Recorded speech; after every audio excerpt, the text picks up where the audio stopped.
I stared at my phone screen, reading the text message for the 5th time, hoping the words would somehow change. But they didn't. The message from my father remained the same. Natalie, I've sold your apartment to Victoria. She needed it more than you. The papers are already signed. My hands trembled as I set the phone down on my kitchen counter. The kitchen counter of the apartment that apparently wasn't mine anymore. 28 years old, and I'd spent the last 6 years of my life working double shifts, skipping vacations, eating instant noodles for months just to save enough for the down payment on this place. Every paycheck, every bonus, every penny I could spare went into making this apartment mine. And now, with a simple text message, my father had ripped it away from me. The apartment wasn't just 4 walls and a roof. It was my sanctuary, my proof that I could make it on my own, despite being the invisible daughter in the Chen family. While my younger sister Victoria got a car for her 16th birthday, I got a lecture about responsibility. When she wanted to study art history at an expensive private college, our parents took out loans. When I wanted to study nursing, I was told to apply for scholarships or forget about it. I grabbed my phone and called my father. It rang once, twice, 3 times before going to voicemail. I called again. Same result. By the 10th call, it was clear he was deliberately avoiding me. My mother's phone went straight to voicemail too. Even Victoria wasn't picking up. The rage that had been simmering in my chest erupted. I grabbed my car keys and headed straight to my parents' house, a 40-minute drive that I made in 25. The familiar 2-story colonial house looked the same as always: perfect lawn, my mother's prized rose bushes, the American flag my father insisted on displaying year-round. But today, it felt like enemy territory. I pounded on the front door. No answer. Their cars were in the driveway, so I knew they were home. I pounded again, harder this time. Dad, open this door right now. I know you're in there. Finally, after what felt like an eternity, the door cracked open. My father stood there, his expression a mixture of annoyance and something else. Was it guilt? He was still in his work clothes,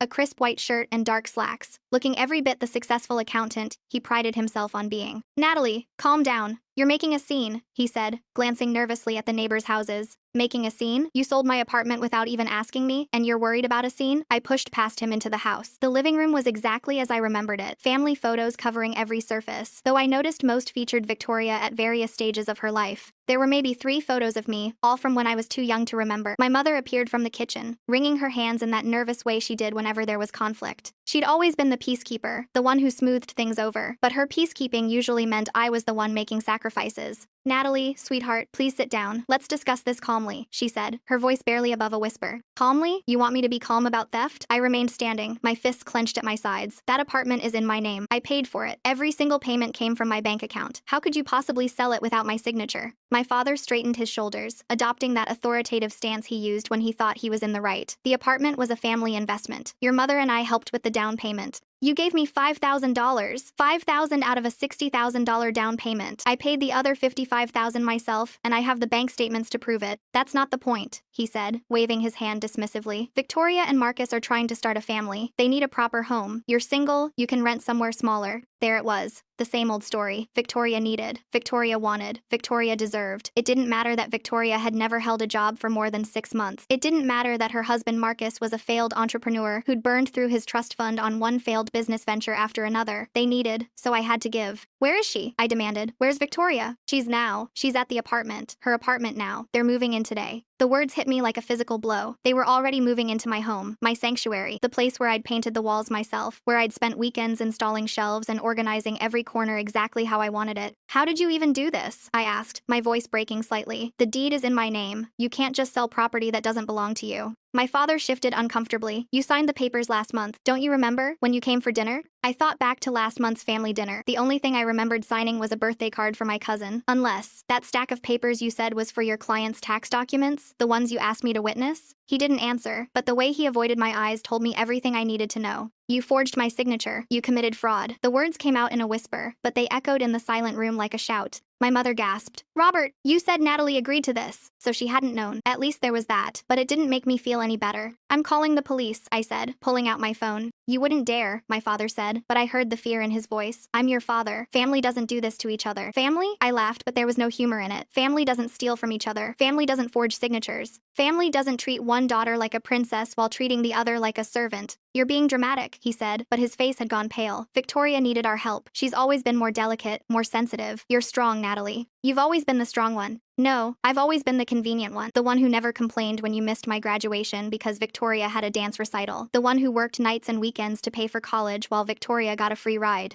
The one who never asked for anything because I knew the answer would always be no. No. I turned to leave, but but my father grabbed my arm. "If you go to the police, you'll destroy this family." I yanked my arm away. "You destroyed this family the moment you decided I was worth less than Victoria." I drove straight to the apartment, my hands shaking the entire way. When I arrived, there was a moving truck parked outside. Victoria and Marcus were directing movers, who were carrying their furniture into my home. Victoria was wearing designer jeans and a cashmere sweater, her blonde hair perfectly styled. She looked like she'd just stepped out of a magazine, as always. She saw me coming and had the audacity to smile. "Natalie! I'm so glad you're here. I wanted to thank you personally for this incredible gift." "Gift?" I stood in front of her, blocking her path to the building. "This isn't a gift, Victoria. This is theft." Her smile faltered. "Dad said you agreed to this. He said you understood that Marcus and I needed it more." "When have I ever agreed to give you anything worth $300,000? When have I ever agreed to give you anything at all? It's always been taken, never given." Marcus appeared beside her, his arms sliding protectively around her waist. He was handsome in that prep school. Way sandy hair, blue eyes, the kind of smile that had probably opened a lot of doors for him until his family money ran out. "Natalie, let's not make this harder than it needs to be," he said in that condescending tone I'd always hated. "The deal is done. We've already started moving in." "The deal is fraud," I said clearly. "My father forged my signature. This sale is illegal, and I'm going to prove it." Victoria's eyes widened. "Forged? Daddy would never." "Daddy just did," I interrupted. "And if you had any decency at all, you'd refuse to accept stolen property. But we both know you don't we? You've been taking what's mine since we were kids." "That's not fair," she protested, tears welling up in her eyes. Victoria always cried when confronted with the truth. It was her go-to defense mechanism, and it usually worked. But not today. Not anymore. "You want to talk about fair? Fair would have been our parents treating us equally. Fair would have been you working for what you have instead of having everything handed to you. Fair would have been Dad asking me before selling my home." I left them standing there and went straight to the police station. Filing the report was surreal. The officer, a middle-aged woman named Detective Rodriguez, listened carefully as I explained the situation. "Do you have proof that you didn't sign these documents?" she asked. "I have proof that I was at work when the supposed sale documents were notarized," I said, pulling up my work schedule on my phone. "I'm a nurse at Memorial Hospital. I was in the middle of a 12-hour shift in the ICU. The hospital's security footage can verify that." Detective Rodriguez nodded, taking notes. "We'll need to investigate this thoroughly. In the meantime, I suggest you contact a lawyer. This is as much a civil matter as a criminal one." I'd already thought of that. My next stop was the office of Sarah Kim, a lawyer who'd been recommended by a colleague. Sarah was around my age, sharp-eyed and no-nonsense. Exactly the kind of person I needed in my corner. "This is clear fraud," she said after reviewing the documents I'd managed to obtain from the county records office. "Your father not only forged your signature, but also had it notarized fraudulently. That means the notary was either in on it or was negligent. Either way, we have a strong case." "What about Victoria and Marcus? They're already moving in. They're receiving stolen property. Whether they knew it was stolen or not, they can't keep it once it's proven to be obtained illegally." She leaned back in her chair. "But I have to warn you, taking legal action against your family, it's going to get ugly."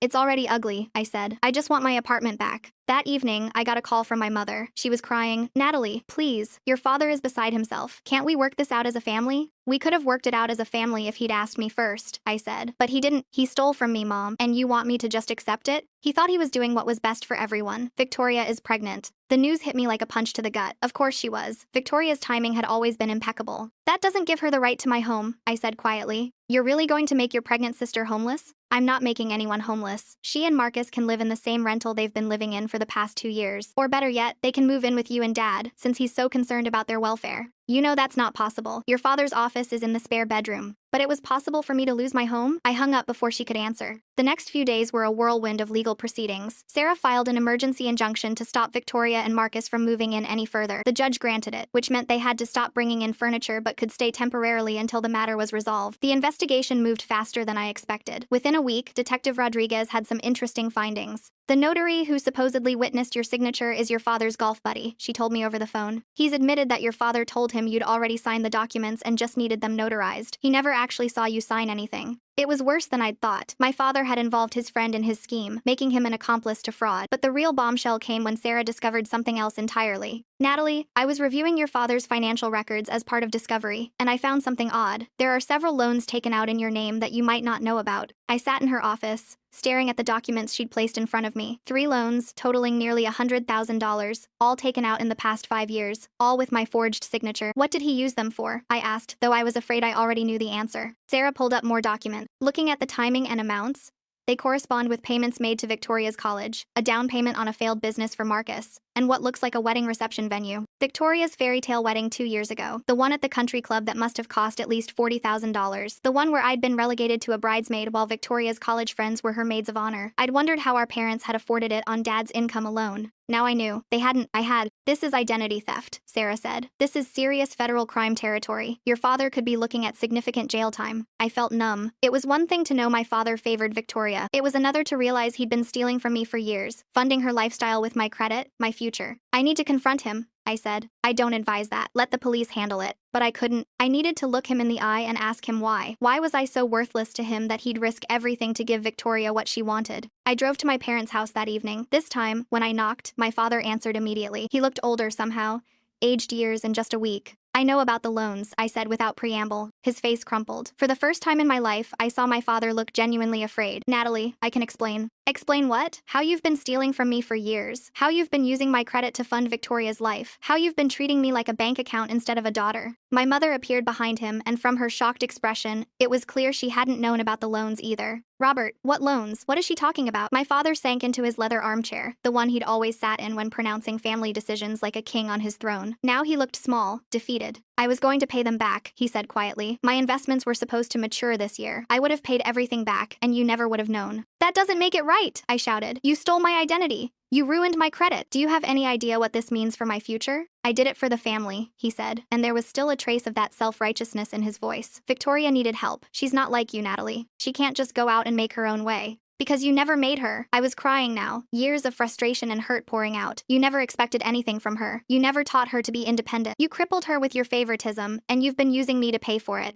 Victoria herself appeared in the doorway, then Marcus behind her. She looked pale, one hand resting on her still flat stomach. What's going on? She asked in a small voice. Dad's been taking out loans in my name to pay for your life, I said bluntly. Your college, your wedding, Marcus's failed businesses, all of it was paid for with money stolen from me. Victoria's face went white. She turned to our father. Is that true? He couldn't meet her eyes. Oh my God, she whispered. Daddy, how could you? It was the first time I'd ever seen Victoria look at our father with anything other than adoration. I did it for you, he said desperately. Both of you. I wanted you both to have good lives. No, I said firmly. You wanted Victoria to have a good life. You wanted me to pay for it. Marcus stepped forward. Look, this is clearly a family matter that needs to be resolved, but the apartment is ours now. We've already started nursery preparations. In my bedroom? I asked incredulously. You're preparing a nursery in my bedroom? It's not your bedroom anymore, he said with that smug certainty that made me want to scream. Actually, it is. Sarah's voice came from behind me. I turned to see my lawyer standing in the doorway. I hadn't invited her, but I was glad she was there. The sale is legally void due to fraud. A judge signed an order this afternoon. Victoria and Marcus have 72 hours to vacate the premises. She handed Marcus the court order. His face went red as he read it. This is ridiculous. We're expecting a baby. Then I suggest you start looking for appropriate housing that doesn't involve stolen property, Sarah said coolly. Victoria was crying now, not her usual manipulative tears but genuine distress. Natalie, please, we have nowhere to go. You have the same place you've been living for 2 years, I reminded her. Or you can move in here. I'm sure Dad would love to have you. My father stood up suddenly, his face flushed with anger. You're destroying this family over money? You destroyed this family when you decided I was worth less than my sister, I shot back. And it's not about money, it's about respect. It's about being seen as an equal member of this family instead of a resource to be exploited. If you pursue this, I'll go to jail,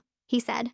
And there was a threat in his voice. Then maybe you should have thought of that before committing multiple felonies, Sarah interjected. My client has been more than patient. She could have had you arrested days ago. My mother finally spoke up, her voice stronger than I'd ever heard it. Robert, how much did you take? He mumbled something. How much? She repeated. About 100,000, maybe a little more. My mother gasped. Victoria looked like she might faint. Even Marcus looked stunned. And the apartment? Mom asked. I figured if I could transfer it to Victoria, Natalie would eventually accept it. She always has before. And the profit from a future sale could have paid off the loans. So you were going to sell my apartment to pay off the loans you took out in my name? I asked, incredulous at the circular logic. He didn't answer, which was answer enough. I want it all back, I said, every penny, and I want my apartment back. If Victoria and Marcus are still there in 72 hours, I'll have them forcibly removed. You'd do that to your pregnant sister? Victoria asked through her tears. You did it to me first, I reminded her. You took my home knowing I hadn't agreed to it. You moved into my space, started redecorating my life without a second thought about how I felt. I thought you gave it to us. When have I ever given you anything that huge? When have I ever had enough to give? You've taken everything from me our whole lives, and I've let you because I thought that's what family did. But family doesn't do this. I turned to my father. You have two choices. Either you liquidate whatever you need to liquidate to pay back those loans immediately, or I press charges. Identity theft, fraud, forgery. Sarah tells me you could be looking at 10 to 15 years. His face went gray. I don't have that kind of money readily available. Then you better find it. Sell your car, take out a legitimate loan in your own name, sell some of mom's jewelry that you bought with my credit. I don't care how you do it. Natalie, my mother said softly, is there no way to work this out? I looked at her, really looked at her. She'd stood by for 28 years while my father treated me as less than Victoria. She'd watched him miss my achievements while celebrating Victoria's failures. She'd been complicit in her silence. There is a way, I said finally. Dad pays back every penny he stole. Victoria and Marcus move out of my apartment immediately. And we finally acknowledge the truth about this family, that I've been nothing but a piggy bank to crack open whenever Victoria needed something. That's not true, Victoria protested. I love you. You're my sister. You love what I can provide for you, I corrected. When was the last time you called me just to talk? When was the last time you remembered my birthday without mom reminding you?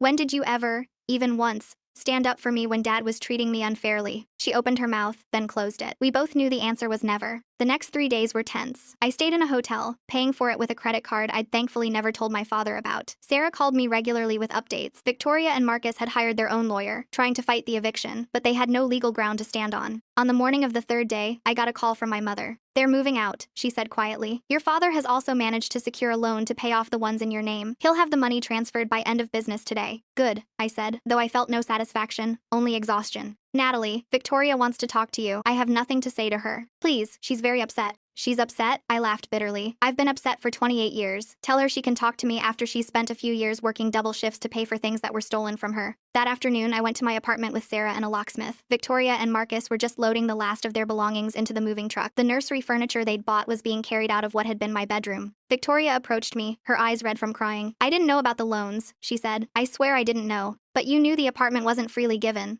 I said. You knew I hadn't agreed to it. You heard Dad say he'd handled it and you didn't ask questions because you didn't want to know the answers. She bit her lip. Maybe I didn't want to know. It was the first honest thing she'd said to me in years. I've been jealous of you, she admitted suddenly. I stared at her. Jealous of me? You got everything. You got respect, she said. People look at you and see someone accomplished, independent, strong. They look at me and see a spoiled princess who can't do anything for herself. And they're right. I don't know how to be anything else because no one ever taught me. Dad crippled me with his love, she interrupted, and he crippled you with his lack of it. We both lost, Natalie, just in different ways. I wanted to stay angry. Anger was easier than acknowledging the truth in her words. But standing there, looking at my sister, really looking at her for the first time in years, I saw not the golden child I'd always resented, but a woman who'd never been allowed to grow up. You're 26 years old, Victoria, I said quietly. It's not too late to learn to stand on your own feet. I don't know how, she admitted. Marcus doesn't have a job. We've been living off his trust fund and Dad's help. Now the trust fund is gone and Dad, she trailed off. Dad's going to be paying off the loan he took to repay what he stole from me, I finished. He won't be able to help you anymore. She nodded, fresh tears falling. I'm scared. We have a baby coming, and I don't know how we're going to manage. For a moment, I almost felt sorry for her. Almost. Then I remembered all the years of being overlooked, undervalued, and used. Then maybe it's time you learned what I've known since I was 18, I said. No one's coming to save you. You have to save yourself. I left her standing there and went into my apartment. It was strange seeing the space after they'd been living in it. They'd changed things, painted the walls a different color, moved furniture around, hung their own pictures. But underneath their temporary claim, it was still mine. The locksmith changed the locks while Sarah did a walkthrough, documenting any damage. There wasn't much, thankfully, though they'd put holes in the walls for their artwork and the new paint job was sloppy. That evening, alone in my reclaimed space, I finally allowed myself to break down. I cried for the family I'd never really had, for the parents who'd never truly seen me, for the sister who'd been both victim and perpetrator in our father's twisted favoritism. My phone rang. It was Detective Rodriguez.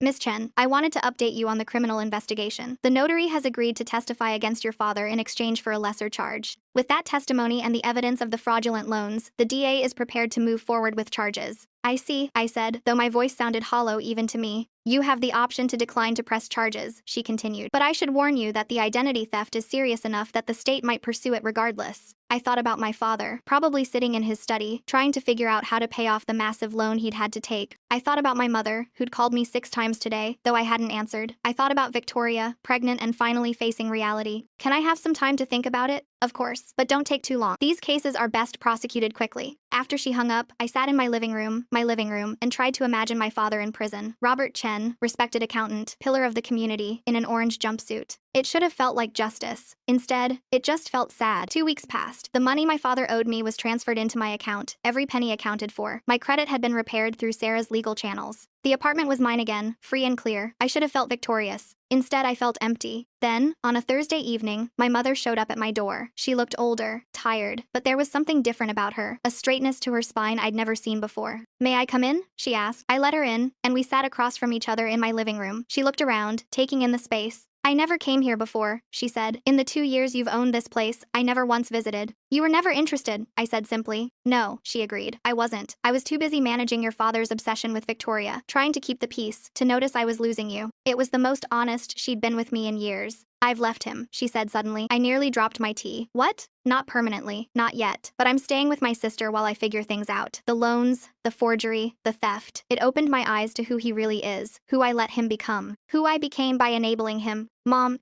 I failed you," she interrupted. "I failed you as a mother. I let him treat you as less than Victoria, and I made excuses for it. I told myself it was just his way, that you were strong enough to handle it, but no child should have to be that strong." She was crying now, and despite everything, I found myself moving to sit beside her, taking her hand. "Victoria lost the baby," she said quietly. The words hit me hard. Despite everything, I wouldn't wish that pain on anyone. "When?" I asked.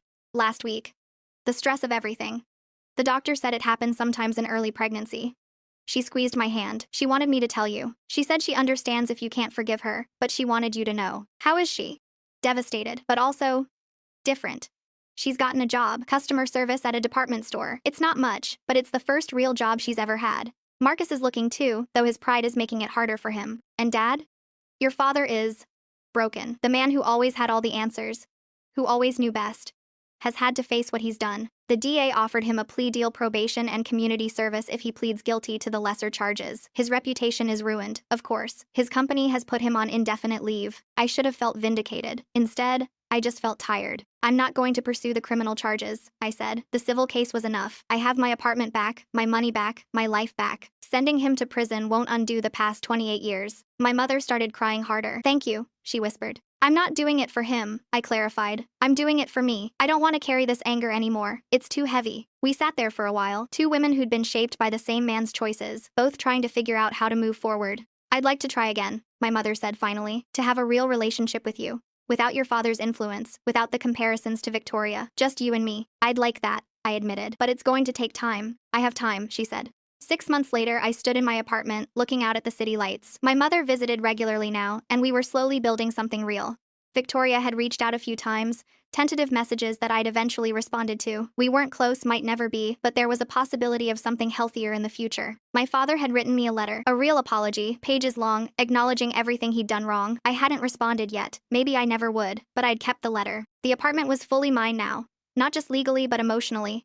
I'd repainted it my own colors, hung my own pictures, made it truly home. It had cost me my family as I'd known it, but in losing that family, I'd found something more valuable myself. My phone buzzed with a text from a coworker asking if I wanted to grab dinner. I smiled and responded, yes. I was learning to build a new kind of family, one based on mutual respect and genuine affection, rather than obligation and manipulation. Standing there in my hard-won space, I realized I'd gotten more than my apartment back. I'd reclaimed my life, my worth, my voice. And no one, not my father, not my sister, not anyone would ever make me feel like I was worth less again. If I asked a dead, would I minged up in the Göring make theod and aided to my comedy to the first. The city sparkled before me, full of possibilities. For the first time in my life, I felt truly free.